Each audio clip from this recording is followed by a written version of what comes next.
What is this advertisement trying to tell us? Is it saying that all people who go to McDonald's must say the phrase, "I'm loving it"? No. Perhaps it means something more like, if we go to McDonald's, then we will enjoy the food. There's a premise there, a hypothesis. If we go to McDonald's, then we will enjoy the food, or something like that.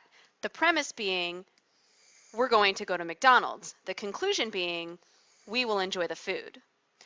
A lot of statements, conditional statements, we see all around us, like this advertisement from McDonald's. A conditional statement is a logical statement that has two parts, a hypothesis or a premise, and a conclusion. The hypothesis or the premise comes at the beginning,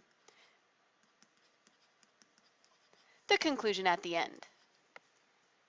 Now, sometimes it's not going to be in that order, but the hypothesis or premise is what this statement is based on. The conclusion depends on that hypothesis or premise perhaps being true. Now, conditional statements will not always be in an if-then form. I changed the advertisement from the McDonald's logo to an if-then statement because it was more logical when we thought about it that way. It's nice to be able to think of the conditional statement as written in if-then form. It's just easier to work with in that way. Symbolically, we can write a conditional statement with a letter for the hypothesis, an arrow showing the flow of direction, and a Q for the conclusion, or any letters of the alphabet, usually going in alphabetical order, as that one does. Symbolic notation helps us to simplify statements. We go in alphabetical order when we pick the letters we want to use, if we get to choose. And usually the letters that come first are going to stand for the hypothesis or the premise,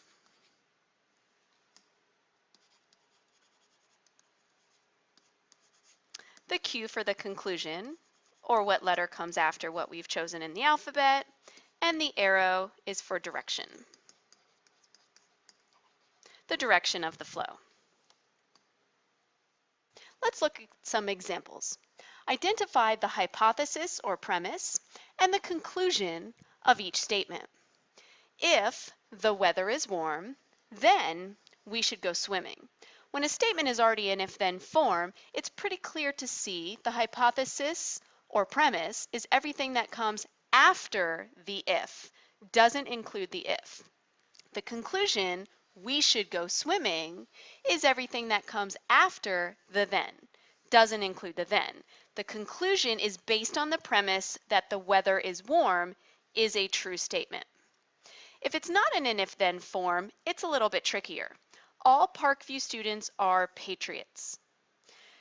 This is an assumption that a student is from Parkview. So the hypothesis being that a student is from Parkview, we would assume that to be true. If a student is from Parkview, then what has to be true about that student? The student is a patriot. So this is a little bit different. Here, we might need to write out the hypothesis or the premise is that a student is from Parkview, and then the conclusion being the student is a patriot. Let's practice writing some conditional statements in if-then form since it makes it easier to work with. Rewrite these as conditional statements in if-then form. Then use symbolic notation to identify the hypothesis and conclusion, assigning your own letters to each part. Geometry students always pass the SOL. This is kind of like the other one. Assuming there is a student who takes geometry, what will happen? The student will pass the SOL. So I might start with if a student takes geometry and end with then he or she or the student passes the SOL. The hypothesis is everything that comes after the if, let's call it A, and the conclusion is everything that comes after the then, let's call it B.